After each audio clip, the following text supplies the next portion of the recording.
নমস্কার। পথের পাঁচালীর অক্রূর সংবাদ থেকে আমরা আগের ভিডিওতে পড়া শুরু করেছি। আজকে আমরা পথের পাঁচালীর চতুর্বিংশ পরিচ্ছেদ পড়ব।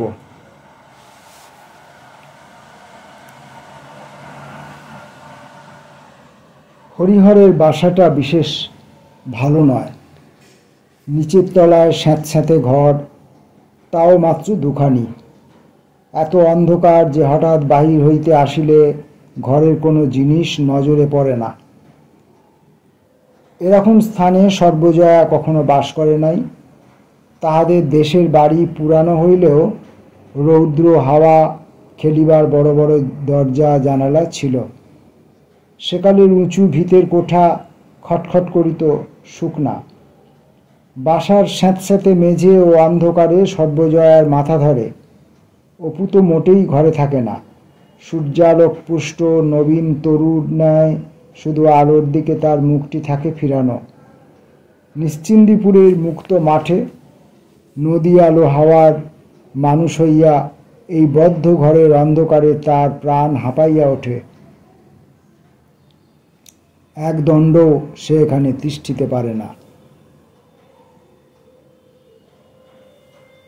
অগ্রহায়ণ মাসের শেষে অপু বাবাকে ধরিল সে স্কুলে ভর্তি হইবে। বলিল, সবাই পড়ে স্কুলে বাবা, আমিও পড়ব। ওই তো গলির মোড় ছাড়িয়ে একটুখানি গিয়েই ভালো স্কুল। হরিহর ছেলেকে স্কুলে ভর্তি করিয়ে দিল। যদিও ছাত্রবৃত্তি স্কুল, তবে ইংরেজি পড়াও হয়। প্রসন্ন গুরু মহাশয়ের পাঠশালা ছাড়িয়ে দেওয়ার পরে সে প্রায় 4-5 বছর হইয়া গিয়াছে এই তাহার পুনরায় অন্য বিদ্যালয়ে ভর্তি হওয়া। মাঘ মাসের শেষের দিকে একদিন হরিহর হঠাৎ বাড়ি ঢুকিয়াই উঠানের ধারে বসিয়া পড়িল। সর্বজয়া কি করিতেছিল, কাজ ফেলিয়া তাড়াতাড়ি উঠিয়া আসিয়া বলিল, কি হয়েছে, এমন করে বসে পড়লে যে? স্বামীর মুখের দিকে চাহিয়া কিন্তু মুখের কথাটা তাহার মুখেই রহিয়া গেল। হরিহরের চোখ দুটা জবা ফুলের মতো লাল, ডান হাতখানা যেন কাঁপিতেছে। সর্বজয়া হাত ধরিয়া তুলিতে আসিলে সে ঘোর ঘোর আচ্ছন্নভাবে বলিল, খোকা কোথায় গেল, খোকা? সর্বজয়া গায়ে হাত দিয়া দেখিল জ্বরে তাহার গা পুড়িয়া যাইতেছে। সন্তর্পণে হাত ধরিয়া ঘরে লইয়া গিয়া তাহাকে বিছানায় শোয়াইয়া দিল। অপু তো স্কুলে এই আসবে ক্ষণ। হরিহরের জ্বরটা একটু কমিল। অপু স্কুল হইতে আসিয়া বই নামাইয়া রাখিতেছে। পায়ের শব্দ পাইয়া হরিহর বলিল, খোকা এসো, একটু বসো বাবা। অপু বসিয়া বসিয়া স্কুলের গল্প করিতে লাগিল। হাসি মুখে নিচু স্বরে বলিল, এই 2 মাস তো স্কুলে গিয়েছি। এরই মধ্যে বাবা স্কুলের সবাই খুব ভালোবাসে। রোজ রোজ ফার্স্ট বসি। স্কুলে আমাদের ক্লাসে একখানা ছাপিয়ে কাগজ বের করবে 1 মাস অন্তর। আমাকে সেই দলে নিয়েছে। তোমায় দেখাবো বাবা বেরুলে। হরিহরের বুকের ভেতরটা মমতায় বেদনায় কেমন করে। অপু একখানা কাগজ বাহির করিয়া বলে, একটা লেখা লিখেছি, কাগজখানা ছাপাবে বলেছে আমার নামে, কিন্তু যারা 2 টাকা করে চাঁদা দেবে শুধু তাদেরই লেখা ছাপবে বলেছে। 2 টাকা দেবে বাবা? হরিহর অধীর আগ্রহে ছেলের হাত হইতে কাগজখানা লইয়া পড়িতে শুরু করে। ছেলে যে লেখে সে খবর সে জানিত না। রাজপুত্রের মৃগয়ায় গল্প সুন্দর বানানো। হরিহর খুশি হইয়া বালিশে ভর দিয়া উঠিয়া বলে, তুই লিখেছিস খোকা?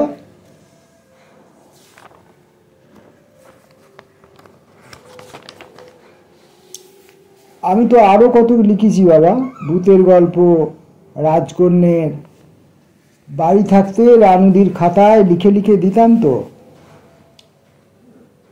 সর্বজয়া টাকার নাম শুনিয়া দিতে চায় না। স্বামী অসুখে পড়িয়া এ অবস্থায় যাহা আছে তাহা সংসারের খরচেই কুলাইবে না, দরকার নাই ছাপানো কাগজে। হরিহর বুঝাইয়া বলিয়া টাকা দেওয়ায় বলে দাও গিয়ে, খোকার লেখাটা ছাপিয়ে আসুক, সেরে উঠে পত্তি করলেই ঠাকুরবাড়ির ভাগবত পাঠটা তো ঠিকই রয়েছে, ওতেও তো গোটা 10 টাকা পাবো। দিন 2 পরে অপু নিরাশ মুখে রাঙা ঠোঁট ফুলাইয়া বাবার কাছে চুপি চুপি আসিয়া বলিল, হলো না বাবা, ছাপাখানাওয়ালার লোকেরা বেশি দাম চেয়েছে, তাই আজ স্কুলে বলে দিয়েছে 4 টাকা করে চাঁদা চাই। ছেলের মুখের নিরাশার ভাব হরিহরের বুকে খচ করিয়া বিঁধে। খানিকক্ষণ অন্য কথার পর সে বলে, দেখ দেখি খোকা, তোর মা কোথায় গেল? বালিশের তলা হইতে চাবির থলো বাহির করিয়া দিয়া বলে, চুপি চুপি ওই কাঠের ছাপ বাক্স যেটাতে আমার কঞ্চির কলমের বান্ডিল আছে, ওইটা খুলতো, কোণে দেখতো কত টাকা আছে। তারপর হরিহর সন্তর্পণে বাক্স খোলা নিরত পুত্রের দিকে মমতার চোখে চাহিয়া থাকে। অবোধ, অবোধ, নিতান্ত অবোধ। ও সুন্দর শুভ্র চাঁদের মতো ললাটটি ওর মায়ের ললাট, চোখ দুটি ওর মায়ের চোখ।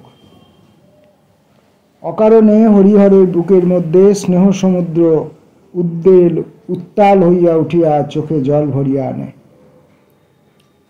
অপু যেন প্রথম বসন্তের নবকিশলয়, তাহার মুখের আনন্দ যেন নব প্রভাতের নব অরুণ আভা।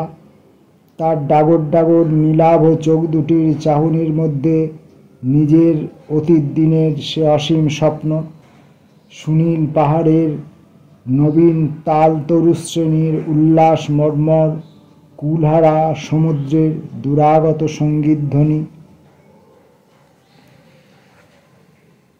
অপু চুপি চুপি বাবাকে দেখাইয়া বলে, 4টে টাকা আছে বাবা। হরিহর সময় অসময়ের জন্য টাকা কয়টি রাখিয়া দিয়াছে নিজের বাক্সে লুকাইয়া, স্ত্রী জানে না। কাজেই সে নিশ্চিন্ত মনে বলিতে পারিল, নিয়ে যা খোকা, চাঁদা দিয়ে দিস, কিন্তু তোর মাকে যেন বলিস না।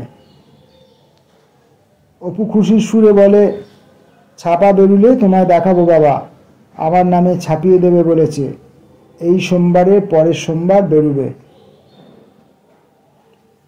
পরদিন সকাল হইতে হরিহরের অসুখ বাড়িল। সর্বজয়া ভয় পাইয়া ছেলেকে বলিল, নন্দবাবুকে বলবে যা তো, একবার এসে দেখে যান। নন্দবাবু দেখিয়া বলিল, একজন ডাক্তার ডাকতে হবে অপূর্ব, তোমার মাকে বলো। বৈকালে নন্দবাবুই একজন ডাক্তার সঙ্গে করিয়া আনিল। ডাক্তার দেখিয়া শুনিয়া বলিল, ঠান্ডা লেগেছে, ব্রঙ্কোনিমোনিয়া, ভালো নার্সিং চাই। নিচে ঘরে কি এমনি করে থাকে? খোকা, তুমি একটা শিশি নিয়ে এসো আমার ডাক্তারখানায়, ওষুধ দেব। অপু কয়দিন গিয়া দশাশ্বমেধ ঘাটের উপর ডাক্তারের ডিসপেন্সারি হইতে ওষুধ আনিল। বিশেষ কোনো ফল দেখা গেল না। দিন দিন হরিহর দুর্বল হইয়া পড়িতে লাগিল। ওইদিকে টাকা যে কয়টি ছিল ভিজিটে ও পথ্যে খরচ হইয়া গেল। ডাক্তার বলিল, অন্তত 1 সের করিয়া দুধ ও অন্যান্য ফল না খাইতে দিলে রোগী দুর্বল হইয়া পড়িবে। 3.5 টাকা দামের একটা বিলাতি পথ্যের ব্যবস্থাও দিয়া গেল।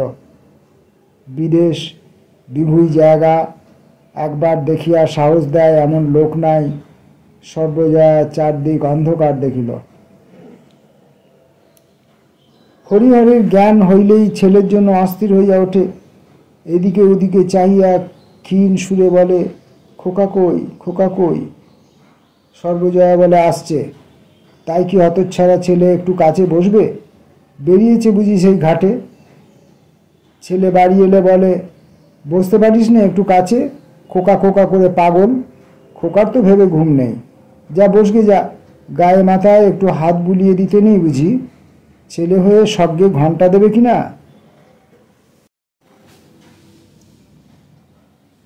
অপু অপ্রতিভ মুখে বাবার শিয়রের পাশে বসে, কিন্তু খানিক বসিয়াই মনে ভাবে, ওহ, কতক্ষণ বসে থাকবো, বেশ তো, আমার বুঝি একটু বেড়াতে কি খেলা করতে নেই? কনকনে ঠান্ডায় হাত পা অবশ হইয়া আসে। তাহার মন ছটফট করে। এক দৌড়ে একেবারে সেই দশাশ্বমেধ ঘাটে, জলের রানা, নির্মল মুক্ত হাওয়া, সুবেশ নরনারীর ভিড়। পল্টু, সুধীর, গোলু, পটল, পল্টুর দাদা। রামনগরের রাজার সেই ময়ূরপঙ্খীটায় আজ আবার বাজছে। বেলা 4টের সময়। উসকুস করিতে করিতে চক্ষু লজ্জায় সন্ধ্যা করিয়া ফেলে। মায়ের ভয়ে যাইতে সাহস পায় না। সকালে সর্বজয়া একদিন ছেলেকে বলিল, হ্যাঁ রে, ওই সাদা বাড়িটার পাশে কোন ছত্তর জানিস? তুই ছত্তরে খাসনি একদিনও এখানে এসে?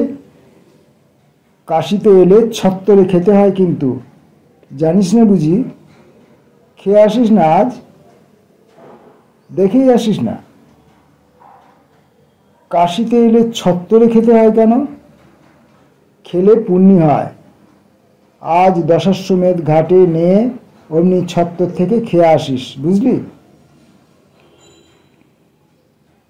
বেলা 12টার সময় সত্র হইতে খাইয়া অপু বাড়ি ফিরিল। তাহার মা রান্নাঘরের বারান্দায় বসিয়া বাটিতে কি লইয়া খাইতেছিল। তাহাকে দেখিয়া প্রথমটা লুকাইবার চেষ্টা করিল বটে, কিন্তু অপু অত্যন্ত কাছে আসিয়া পড়িয়াছে। লুকাইতে গেলে সন্দেহ জাগানো হয় ভাবিয়া সহজ সুরে বলিবার চেষ্টা করিল, খেয়েলি? কেমন খাওয়ালে রে? মা অরহর ডাল ভিজা খাইতেছে।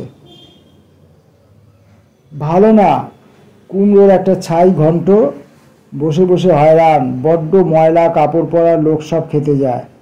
আমি আর যাচ্ছি না, পুণ্যিতে আমার দরকার নেই। ও কি খাচ্ছ মা? তোমার বেরত নাকি? রান্না হয়নি? আজ তো আমার কলুই চণ্ডী, এই দুটো অরহরের ডাল ভিজে বেশ খেতে লাগে, আমি বড্ড ভালোবাসি। খাবি দুটো ওবেলা? রাত্রিরেও রান্না হইল না। তার মা বলিল, অরহরের ডাল ভিজে খেয়ে দেখ দেখি, বেশ লাগবে এখন। এবেলা রাঁধলাম না। ভারী তো খাস, এত কটা ভাতে বসিস বই তো নয়, ওই খেয়ে কি আর খেতে পারবি? ঠিক দুপুর। কয় রাত্রি জাগিবার পর সর্বজয়া মেঝেতে আঁচল পাতিয়া শুইয়া ঘুমাইয়া পড়িয়াছে। উত্তরের ঘরের জানালা দিয়া এক ফালি রৌদ্র আসিয়া সরু উঠানটায় বাঁকাভাবে পড়িয়াছে। অপু মাটির মালসাতে গাঁদা ফুলের গাছ লাগাইতেছিল। 2-3টা এক পেটে নিতান্ত বিরক্তভাবে ফুটিয়া আছে। তলায় একটা বিড়াল ছানা বসিয়া। অপু বাবার বিছানার পাশেই বসিয়াছিল। তাহার বাবা আজ সকাল হইতে একটু ভালো আছে। ডাক্তার বলিয়াছে বোধহয় জীবনের আশা হইল। ভালো থাকিলেও রোগীর খুব চৈতন্য আছে বলিয়া মনে হয় না, বেহুঁশ অবস্থা। তাহার বাবা হঠাৎ চোখ খুলিয়া তাহার দিকে খানিকটা চাহিয়া থাকিয়া কি বলিল। অপুর মনে হইল বাবা তাহাকে আরো কাছে সরিয়া যাইতে বলিতেছে। অপু সরিয়া যাইতে হরিহর রোগ শীর্ণ ক্ষীণ 2 হাতে ছেলের গলা জড়াইয়া ধরিয়া নীরবে তাহার মুখের দিকে অনেকক্ষণ ধরিয়া এক দৃষ্টে চাহিয়া রহিল। অপু একটু অবাক হইল। বাবার চোখের ওরকম দৃষ্টি কখনো সে দেখে নাই। রাত্রি 10টার সময় নিদ্রিত অপুর কি শব্দে ঘুম ভাঙিয়া গেল। ঘরে ক্ষীণ আলো জ্বলিতেছে। মা অঘরে ঘুমাইতেছে। বাবার গলার মধ্যে নানা সুরে যেন কি একটা শব্দ হইতেছে। তাহার কেমন ভয় ভয় ঠেকিল। ঝুল মাখানো করি কাঠ, সেঁতা মেঝে, হাড় ভাঙা শীত, কাঠ কয়লার আগুনের ধোঁয়া, সব মিলিয়া যেন একটা কঠিন দুঃস্বপ্ন। বাবার অসুখ সারিলে যে বাঁচা যায়। শেষ রাত্রে তাহার মায়ের ঠেলা পাইয়া তাহার ঘুম ভাঙিয়া গেল। অপু, ও আপু, শিগগির গিয়ে ওপর থেকে হিন্দুস্থানি বউকে ডেকে আনতো। অপু উঠিয়া শুনিল বাবার গলার সেই শব্দটা আরও বাড়িয়াছে। উপর হইতে সুরজ কুঁয়ারি আসিবার একটু পরেই রাত্রি 4টের সময় হরিহর মারা গেল।